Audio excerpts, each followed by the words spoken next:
FBA men protectors of women? Yes, Of course.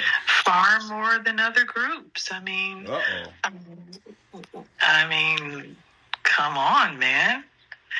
Do we have neighborhoods where strange men can come in and buy our toddlers and use them as snuff films? Ouch. Do we have, a bunch of brothels set up with underage girls in them that strange men can come in and just run through everybody? I mean, this is what they have in Asian countries. This is what they have in African countries. I mean, they don't protect their girls or their women. They don't even have rights. So when you talk about protecting someone, they don't even have basic rights for animals, for children, for the elderly, for anybody. Women, babies, it's everything goes with these people.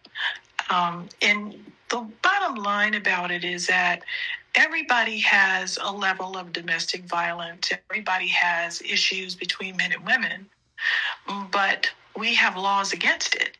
So it's not cultural. We've decided as a civilization, as a culture, that we don't want children to be abused. Yes, they're abused, but we, as a culture, we don't want that to happen. And so people that do it are punished. But some of the other people speaking to us, they don't really punish anyone. And children don't really have a voice. And the European used to say things like children should be seen, not heard. And children would be treated horribly hundreds of years ago. They're treated horribly now, but it's against the law. But it wasn't against the law hundreds of years ago. They could marry a 7-year-old. In Delaware, they had a women's group who had a newspaper article that said, we're fighting for girls to not have to get married at 7. We need to raise the marriage age to 8. 7? What's going on in Delaware that people would be getting married at 7 and 8? I'll bring the article up. I don't understand 8. And someone told me, oh, that's because they had a short lifespan. Doesn't matter. 8 is 8. They weren't dying at 9 years old. Come on. People were living into their 40s and 50s or older. But the point is that these white individuals, they don't protect their children. As you see, they have a lot of Pakistani grooming gangs that just roam around raping little white UK girls and their own women, but it's not being defended. And also they have an issue with Islamic men raping their women. Just, hey, you have on a short sleeve shirt, I get to drag you into the bushes. That's happening all over Europe, by the way. It's happening in Paris. It's happening all over Scandinavia. Anywhere the Arab man has gone, they want to rape you. If you're not dressed like their women, then you're sexually tempting them, and you deserve to be raped. If that's not being a non-protector of women, I mean, throwing stones at your head, that's not protective. Putting bullets in your forehead when you don't dress right, that's not protective of women. So I would say American men are the most protective of women, and we do have a culture of rights.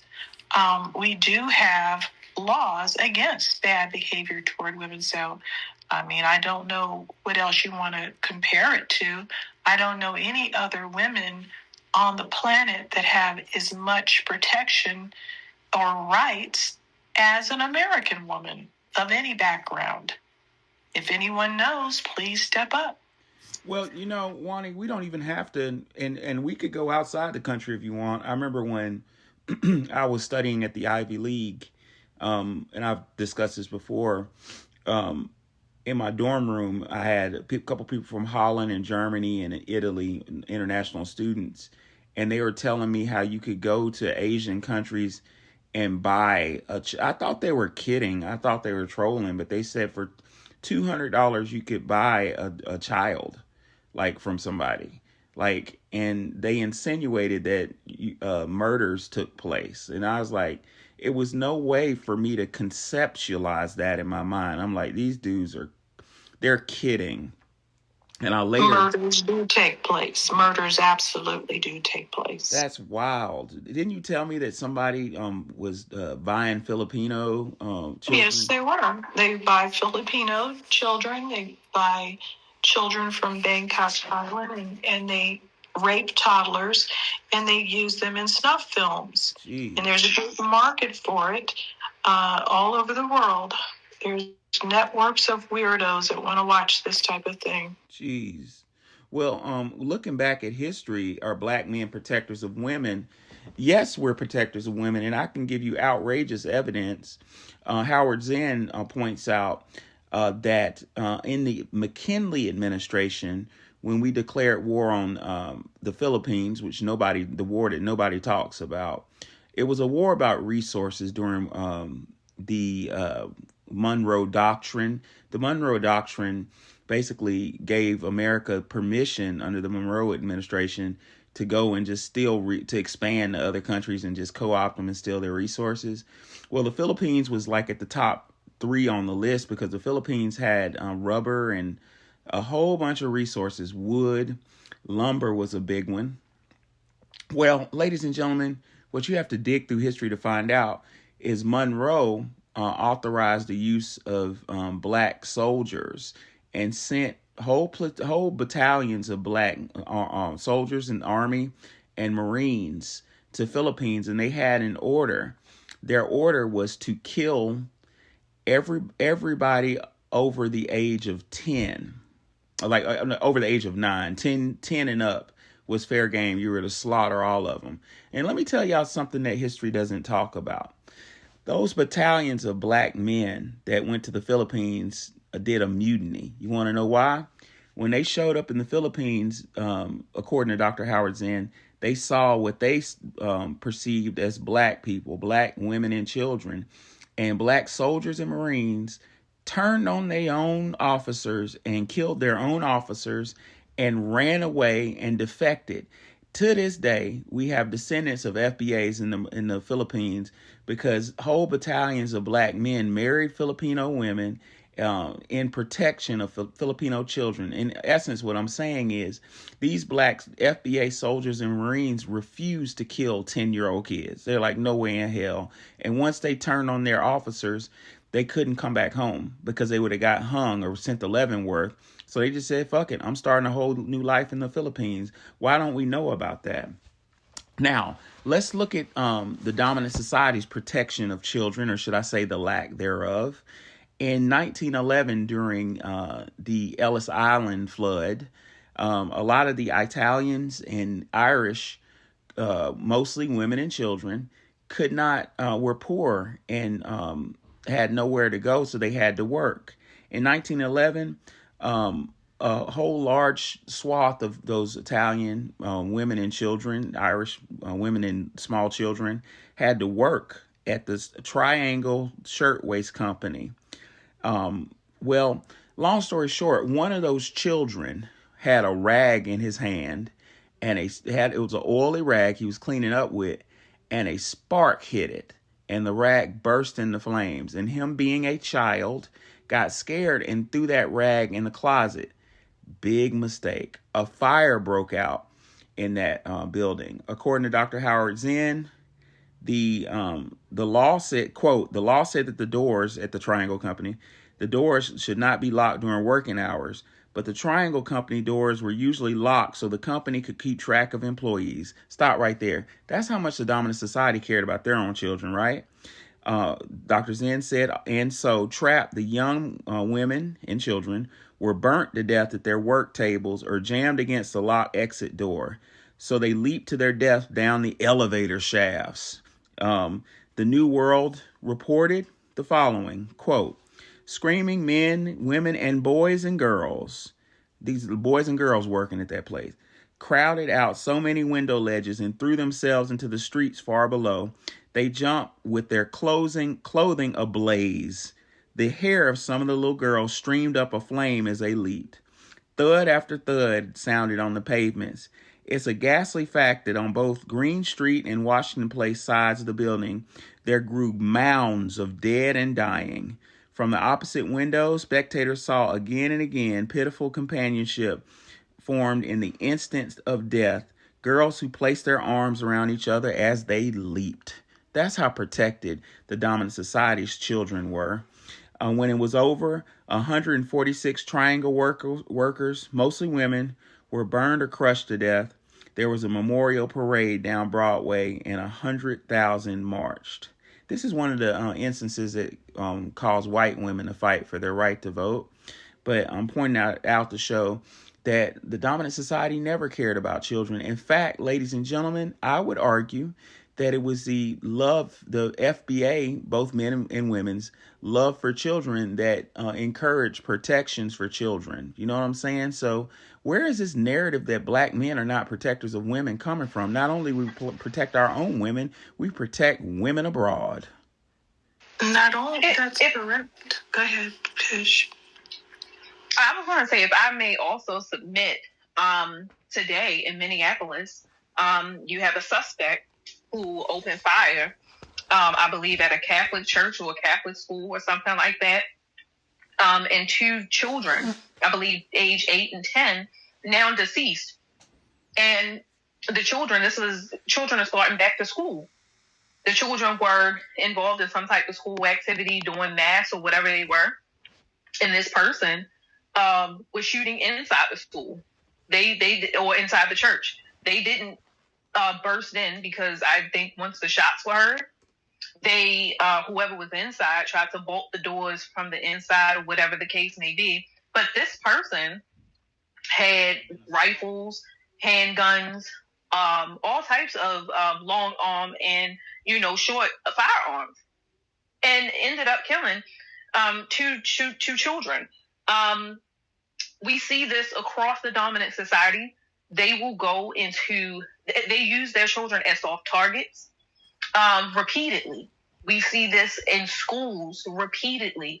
We do not see this culture amongst foundational Black Americans, where you have foundational Black American men going into schools, churches, soft targets, and harming children, the vulnerable of the community, the elderly, women. You don't see them doing that. Now, what people will do is people will yell out the "what about Chicago? What about black on black crime?" And normally these people are using these repetitive tropes.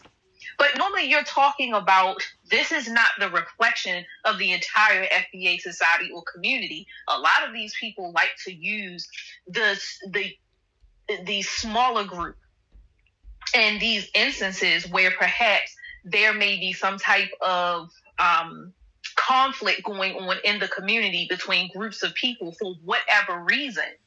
And those conflicts spill out into the community. But the community is not the target. Even what they call them, the OGs, people who are from the streets, would always say that women and children are off limits in these types of conflicts and beefs. There was even a code of the streets to make sure that even if men of the community were having their own conflicts or whatever, that it was not such that it was spilling over to the children and the women of the community and the elderly. Now, with immigrants coming into our communities, we've seen a shift and a change. And even, again, the OGs will say they notice a shift and a change in even the code of the streets, making sure that even if there are conflicts amongst people, because it does happen, that you are not intentionally going out and targeting children, women, and the elderly. Right. We've always been a protector of women and children. It's the narrative in this country that is superimposed worldwide just blows my mind, because it's not evidence-based. Like Kush, Wani, and myself just proved, the raw data shows the opposite. So how do people buy this narrative that we're not protectors of women and children, we're not good fathers, we're not ladylike women? How do they buy this narrative when all this hardcore data is in your face that other groups are the ones that don't protect women? I'm curious to know what Dan has to say about this. Dan, I was going go ahead, to say something real quick. The reason that we needed these rights was because elders, women, children, and animals were being abused. That's why we had to have the rights to begin with. And we weren't the ones doing the abuse. We were on the other end of the abuse. Even being enslaved, we were protective of each other. Yes, we had more of an egalitarian society because we were both under the same abuse. So because we both faced the same abuse, we were protective of each other. You see a lot of women protecting men, and you see men protecting women. So yeah, it is a little bit different than other groups because of the effect of slavery, but we are protective of each other. And if you read some of the letters from people that got out of slavery, how they wrote about how they were trying to save up money or writing letters to the slave owner to release their wives, they were very protective of their family members. And so I just wanted to point that out. I've read, pretty much hundreds of letters from people that you think are illiterate, but they're not. And they wrote very lovingly and protected. When they ran away from their plantation, they made sure they got people out. And remember, the free people of color worked extremely hard in every way possible to advocate to get everybody free. They didn't just sit there and say, yeah, I got mine, get yours. We never had that attitude with each other. And I'm proud of that. Go ahead, Dan. Yeah, good evening. It's been a while. I hope everyone's doing good. Good topic. I haven't been here for a long time, but like the first thing that came. Sorry? You mean 3 days? Honestly, I don't know the last time I came 3 days. on the space. Really? Okay. But yeah, I haven't been on this space for a long time. I think long enough to know exactly what the conversation is about. But Are you going to tell us about? I wouldn't say I disagree with anything that's been said. Are you going to tell us something about a con men and how they're protective and the other men are? Nah. I don't think I have to talk about my culture all the time. But I do have a question as an outsider to this conversation, or as an African. Mm-hmm. How can I help FBAs as someone who's I'm not saying you do, but hypothetically, right? If I wanted to help FBAs, I already said this before. If people want to help us, what they need to do is form organizations that say con people against bad treatment of XYZ. You can even advocate for yourself independently. You can just say, people from Ghana against police brutality in America. Ghanaian Americans against police brutality. And, like I said, if everybody has their own country complaining about these things, it's going to have a pile-on effect. But as long as people hide behind us and pretend to be us, it's not the same thing. It just looks like one big blob complaining. But if you don't think countries, you don't think that would also have an adverse effect? Like, okay, so? me for instance, I'm not even in America, right? So if I created an organization for Akans, like from Germany, it would kind of be kind of convoluted. But if I did create some kind of organization for Akans in Germany, I could have some kind of relationship I don't think we should do a cons. But let me explain. Say, for instance, a person from Ghana or a person from, like, the Congo, that Congolese African guy got killed by a police officer in Michigan. He got the back of his head blown off. And the cop did know he was African because he was speaking and doing whatever. So he did not have a foreigner privilege like they usually do.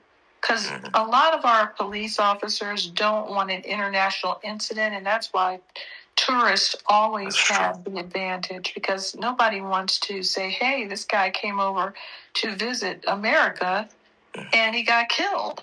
You know, he was lynched. That would be an international incident if Kofi Annan came over here to get a haircut and got lynched. So that's why they treat foreigners differently. It's not like they like them or something. Yeah. But if, for instance, let's use the Crown Heights riot. That didn't have anything to do with Black Americans. That had something to do with some Jewish people that ran over some South American children from Guyana. And then a Trinidadian man got mad about it, which I understand, and was wielding a knife and trying to kill anyone that looked Jewish, even though those people had nothing to do with the initial accident. The reason that popped off was because the ambulance came, and it was a Jewish ambulance. It took the people that ran over the children and killed one. It took them to the hospital, took them in a Jewish ambulance to a Jewish hospital, and the children were still pinned under the car, dying and dead. And so that caused a huge riot, correct? It was an emotional situation.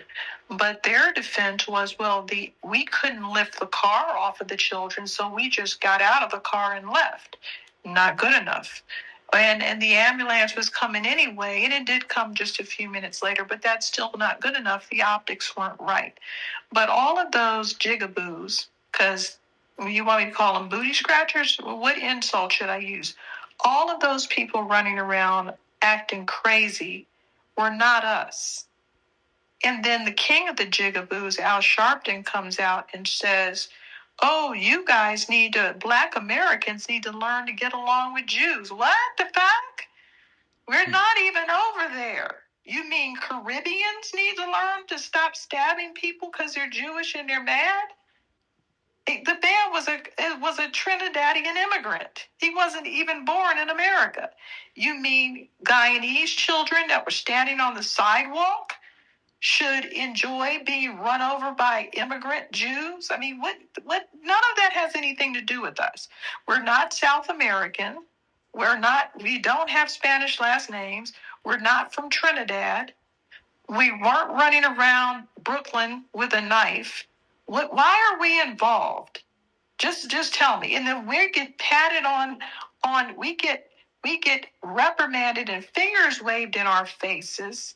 That should have been South American people against whatever. That should have been Caribbean people against whatever. That should have been Jewish people and Caribbean people need to learn to get together in Crown Heights and get along. What does any of that have to do with us? I understand what you're saying. I understand the point of what you're. I disagree though, because do you think a white Argentinian? Okay, do you agree that every one of those suckers were hiding under the bed when Al Sharpton came, and not one South American group came out and said, yeah, our people were killed and the Jewish people need to apologize? Not one. They were all hiding under the bed. Did the Caribbeans come out with a caucus or any group talking about they sure know how to get together to get a scholarship together? Did any of those people come out up from under the bed after they started a full-scale riot in our name? Did any of Trinidad is a country? Did Trinidad come out and say, we need to stop stabbing people because we're an emotional wreck and it has nothing to do with Black Americans? Did any of those people say anything, or did they all hide like a bunch of scary whores behind us? Did we get accused of creating a Crown Heights riot? Or did South American people or Caribbean people get accused of it? Which one? Can I make the now clarification? You tell me why we should accept that. Your whole issue is flat blackness, and I understand that, and that's what you guys want to fix with they're not even delineation. Black. Yeah, I'm talking racially. I am talking racially, because in this sense, not. It's South America. They're Latino. They don't check our box. Okay, phenotypically, what does a Guyanese person look like? I don't care about their phenotypes. What box? What box? Wait. What box Dan, do they take? Dan. Latino. They're not. Nothing. No, that's not true. Guyanese people are not Latino. No, Dan. Here's the thing. Some of those Guyanese people also look Indian or that East Indian. Yes, all of them do not have our feet. Right. Those people down there, the Trinidadians and those people in Guyana, they also look East Indian while they have dark skin. So no, we're not going to play the phenotypically, whatever the case may be. We're not going to sit and cherry pick the ones that, see my air quotes, people want to lump into the phenotypically FBA category. No, there are some that look like those dark East Indian. So we're not going to do that, because when they get to pick and choose, they pick and choose. And so this is a part of delineation because they started it. The Africans started it. The Caribbean started it. So we're going to help y'all stand on business, and then we'll finish it. What about I understand. the people in All Fiji I'm saying is that Hold on. if there was to be a... What about the people in Fiji and Papua New Guinea? What does that have to do with me? Why do I have to absorb things from everybody brown? Hello. Why don't they stand on their own ethnicities, their own races, their own countries? These people have UN seats. How powerful would isn't it your be? problem with all Sharpton then? What? Isn't your problem with all Sharpton? Yes, it is. So why are you blaming those people? I'm blaming them because they're flaming cowards and always have been. They've been hiding behind us like cowards. And I'm not hiding behind blackness, and you guys hiding want to behind delineate. us. They're not even black. They're Latino. They check the Latino Guyana box. is not Latino. They It don't is. speak. Why They don't do speak they have- Spanish. They're but- Caribbean. You can say Caribbean. What is the little boy who got killed's last name? I mean, there's look people him in up. Africa with Latino last names. I don't want to hear about it. Go look him up. His last name is Cato. Can I say something? Because for the record, for the room, Dan, you're saying...